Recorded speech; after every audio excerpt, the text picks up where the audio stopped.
White है, कोई जलसे में आ सकता है, प्याऊ लगा सकता है, आसपास कोई भी आ सकता है। मेवात अपने इसी आपसी भाईचारे के लिए जाना जाता है और मेवात के अंदर भी ये हमारा शहर फिरोजपुर झिरका अपने आप में एक मिसाल है। हमारे शहर के अंदर आज तक कभी कोई ऐसा मामला राइट्स वगैरह नहीं हुए हैं, कोई धार्मिक बात नहीं हुई है। कोई भी प्रोग्राम होता है हम सारे लोग मिलजुल के करते हैं। ये जो प्रोग्राम है जहाँ हमारा हो रहा है, यहाँ पे सारे मुस्लिम्स की ज़मीन नहीं है। यहाँ पे हमारे गुजर समाज के लोग हैं, सैनी समाज के लोग हैं और पंजाबी समाज के लोग हैं, सबके मिले जुले खेत हैं। लेकिन सब ने इजाज़त दे रखी है कि भाई आप हमारे खेतों को इस्तेमाल करो। पहले दिन से दे रखी है, बल्कि उन्होंने तो स्टार्टिंग में ये कहा था जब हमें जलसा अलॉट हुआ था 26 दिसंबर को। उसी दिन हमारे पास वो लोग आए थे कि आपको मुबारकबाद कि आपको ये इतना धार्मिक प्रोग्राम मिला है, आपको ऑर्गेनाइज़ करो इसको, इसमें अगर हमारी कहीं ज़रूरत पड़ती है। यहाँ तक कहा उन्होंने कि हमारी फसल अगर आप अभी करना चाहो तो हम फसल को काट देंगे, कच्ची फसल। यानी कि हमारे यहाँ पे इतना भाईचारा है और हम भी कोशिश कर रहे हैं, देखो जी, कि हर आदमी की भावना का हम कदर करें। हमारे गैर मुस्लिमों को भाइयों के जहाँ खेत पे हम कोशिश करेंगे कि कम से कम उनमें नुकसान हो। नुकसान मतलब क्या है कि जब कोई बड़ा इवेंट करते हैं तो कोई जगह खोदनी पड़ जाती है, जैसे टॉयलेट वगैरह बनाते हैं तो गड्ढे खोदने पड़ जाते हैं। हालांकि उनको हम फिल करते हैं वापस, है ना, लेकिन हमारी कोशिश है कि हम किसी भाई के कम से कम जो है हमारी वजह से तकलीफ हो। लेकिन वो लोग हमसे पहले कह रहे हैं कि भाई ये टॉयलेट्स वगैरह ये हमारे में बनाओ और खर्चा हम देंगे, इस तरह से। यानी कि दोनों का इतना एक तन मन धन से सब साथ हैं। बिल्कुल पानी के लिए बिल्कुल वो हमारे पास आए हैं, बाकायदा हमने उनको जगह अलॉट की है, वो अपनी सभी लगाएंगे। प्रशासन से हमने बात की है, एसडीएम साहब से बात की है, मनीष चेयरमैन साहब से बात की है और इन लोगों ने हमें बहुत कोऑपरेट किया है।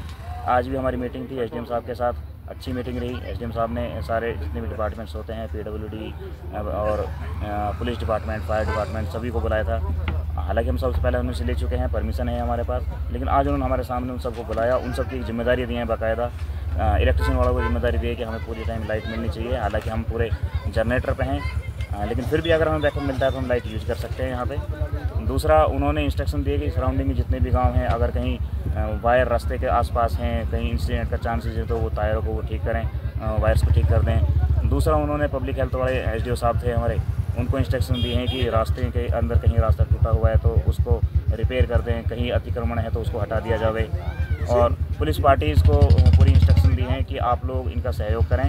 हालांकि हमारा जो भी जलसा होता है, हमारे लोकल लोग होते हैं सारे के सारे। अभी हमारे पास 2 से 3 हज़ार वॉलंटियर्स हैं जिनकी अलग अलग ड्यूटी लगाई गई है, सबको काम डिस्ट्रीब्यूट कर दिया गया है और उसमें उनकी टीम बनाई गई है। वो रात की टीम अलग होती है, दिन की टीम अलग होती है। पूरा ट्रैफिक वो लोग कंट्रोल करते हैं, पहले दिन से लेकर लास्ट दिन तक। हमें पुलिस की ज़रूरत नहीं होती, लेकिन फिर भी वो लोग हम सहयोग कर रहे हैं, हम उनका तहे दिल से इस्तकबाल करते हैं। इमरजेंसी की जो दिक्कत आएगी, मान लीजिए कोई बीमार हो जाता है, हम देख भी रहे हैं कि गर्मी बहुत ज़बरदस्त पड़ रही है। बिल्कुल जी। ऐसे के लिए क्या मेडिकल सुविधाएँ हैं आपके पास? हाँ जी, ये हमारा लेआउट है पूरे पंडाल का। इसमें 4 पॉइंट है, चारों किनारों पे हमने मेडिकल इमरजेंसी बनाई है।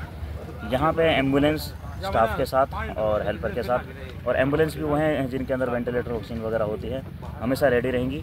उससे पहले एम्बुलेंस से पहले हमने यहाँ पे बेडरूम ये 10 बेड के हॉस्पिटल बनाए हैं और उनसे पहले छोटे मोटे ओपीडी टाइप बनाए हैं। अगर किसी को बुखार वगैरह है तो सिर दर्द है, यहाँ से वो कंट्रोल हो जाएगा। किसी को ज़्यादा प्रॉब्लम है तो हम उसको एडमिट यहाँ कर सकते हैं, उसको प्रॉपर ट्रीटमेंट देंगे। अगर फिर भी अगर ज़रूरत पड़ती है उसको रेफ़र करने की, तो हमारे पास चारों किनारों पे 4 एम्बुलेंस हैं और एक हमने इमरजेंसी रूट भी रखा है। बाई चांस अगर इन रास्तों पे भीड़ होती है एम्बुलेंस का या फिर फायर ब्रिगेड की रास्ता नहीं मिलता है तो ये इमरजेंसी रूट ऐसा रहेगा, इस पर कोई ट्रैफिक नहीं होगा, ना ही कोई पैदल चलना पड़ेगा। मेवात के ही लोग आएंगे, अलग से कोई आना चाहे इक्के दुक्के लोग आ जाते हैं, वो कोई पाबंदी नहीं होती किसी के पास, लेकिन ये मेवात का ही है। मेवात के लोगों के लिए हमने इंतज़ाम किया है पूरे 3 दिन का, यहाँ पे रुकने का, खाने का, पीने का, उनकी जितनी भी बिलोंगिंग होती हैं सबका यहाँ पे पूरा निज़ाम होता है।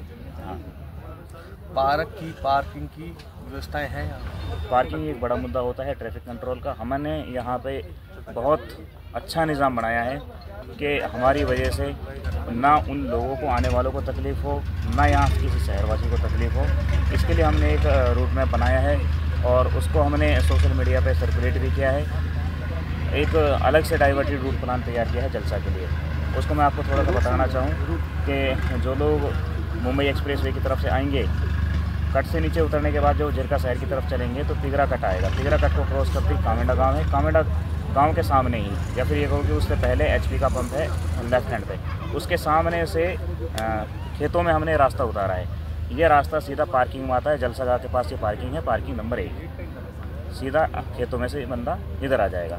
और इसी के साथ में एक दूसरी पार्किंग है, पार्किंग नंबर 2। पार्किंग नंबर 1 में जा सकता है, 2 में भी जा सकता है। दूसरा जो अलवर की तरफ से ट्रैफिक आएगा तो फिरोजपुर जिला शहर से 1 किलोमीटर पहले राधा स्वामी सस्तम व्यास है, ये जो गांव पड़ता है हमारा मावड़ी, वहाँ से हमने बंद के साथ साथ एक रास्ता बनाया है, तकरीबन 40 फुट चौड़ा है, वो भी खेतों में से बनाया है। जितने भी ये रास्ते बनाए हैं कच्चे रास्ते नहीं हैं, खेतों में से हैं, लेकिन ऊपर प्रॉपर रोलिंग की गई है, पानी डाला गया है, फिर से रोलिंग की गई है। छोटी से छोटी गाड़ी आराम से इसमें से चल सकती है। और ये ट्रैफिक जो अलवर की तरफ से आया था, इसको अम्बेडकर सर्किल से 1 किलोमीटर पहले हमने डाइवर्ट करके सीधा कांवेडा गाँव में निकाला है, और कांवेडा गाँव से फिर ये भरतपुर रोड को क्रॉस करके इसके लिए भी खेतों में से पार्किंग नंबर 1 के लिए हमने रास्ता दिया है।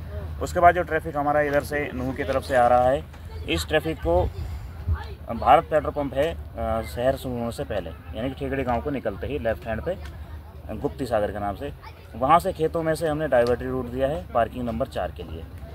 तिजारा की तरफ से जो ट्रैफिक आ रहा है, उस ट्रैफिक को नई ईदगाह जो है वहाँ से मीरा जी जो दरगाह है वहाँ से होते हुए एक रास्ता दिया है, उसको भी सीधा इसी पार्किंग नंबर 4 में लेके आए हैं। और जो पिनंगवा पुनहाना की तरफ से ट्रैफिक आ रहा है, उसको इधर रनियाला गांव से नंगली गांव की तरफ मोड़ दिया है, और नंगली गांव से फिर हमने पार्किंग नंबर 3 अलॉट किए, इसमें डाल दिया है। यानी कि कोई भी जो ट्रैफिक है जो हमारा शहर है और अम्बेडकर सर्किल है जहाँ पे ज़्यादा ट्रैफिक रहता है, जलसे का ट्रैफिक वहाँ नहीं जाएगा पूरे 3 दिन। ये ऐसा हमारा निज़ाम है, यानी कि जलसे की वजह से ट्रैफिक के लिए कोई प्रॉब्लम नहीं होगी। एज यूजुअल जो चलता है वो चलता रहेगा। सिर्फ जिस दिन ये प्रोग्राम ख़त्म होता है 21 तारीख को जब दुआ होगी, वो टाइम जो रहेगा फिक्स नहीं है अभी, लेकिन वो 10 बजे से लेके 11-12 के बीच का रहता है। उसमें क्या होता है कि सारा ट्रैफिक एक साथ निकलता है, तो वो ट्रैफिक अम्बेडकर सर्किल की तरफ भी जा सकता है, क्योंकि लोग ऐसे होते हैं वो दूर से आए हैं, फिरोजपुर जिले का इज्तिमा में आए हैं, उनकी कोई रिश्तेदारियाँ वगैरह भी हो सकती हैं, तो वो अपनी रिश्तेदारियों में जब जाते हैं तो वहाँ एक पॉसिबिलिटी बनती है कि वो ट्रैफिक सर्किल की तरफ जा सकता है, तो उस दिन थोड़ा जाम रहेगा। इसके लिए प्रशासन से हमने बात की है, SDM साहब से बात की है, मनीष चेयरमैन साहब से बात की है, और इन लोगों ने हमें बहुत कोऑपरेट किया है। आज भी हमारी मीटिंग थी SDM साहब के साथ, अच्छी मीटिंग रही। SDM साहब ने सारे जितने भी डिपार्टमेंट्स होते हैं, PWD और पुलिस डिपार्टमेंट, फायर डिपार्टमेंट, सभी को बुलाया था। हालांकि हम सबसे पहले उनसे ले चुके हैं, परमिशन है हमारे पास, लेकिन आज उन्होंने हमारे सामने उन सबको बुलाया, उन सब की जिम्मेदारी दी है बाकायदा। इलेक्ट्रिशियन वालों को जिम्मेदारी दी है कि हमें पूरी टाइम लाइट मिलनी चाहिए। हालांकि हम पूरे जनरेटर पे हैं, लेकिन फिर भी अगर हमें बैकअप मिलता है तो हम लाइट यूज़ कर सकते हैं यहाँ पे। दूसरा, उन्होंने इंस्ट्रक्शन दिए कि सराउंडिंग में जितने भी गांव हैं, अगर कहीं वायर रास्ते के आसपास हैं, कहीं इंसिडेंट का चांसेस है, तो वो टायरों को वो ठीक करें, वायर्स को ठीक कर दें। दूसरा, उन्होंने पब्लिक हेल्थ वाले SDO साहब थे हमारे, उनको इंस्ट्रक्शन दिए हैं कि रास्ते के अंदर कहीं रास्ता टूटा हुआ है तो उसको रिपेयर कर दें, कहीं अतिक्रमण है तो उसको हटा दिया जाए। और पुलिस पार्टीज़ को पूरी इंस्ट्रक्शन दी हैं कि आप लोग इनका सहयोग करें। हालांकि हमारा जो भी जलसा होता है, हमारे लोकल लोग होते हैं सारे के सारे।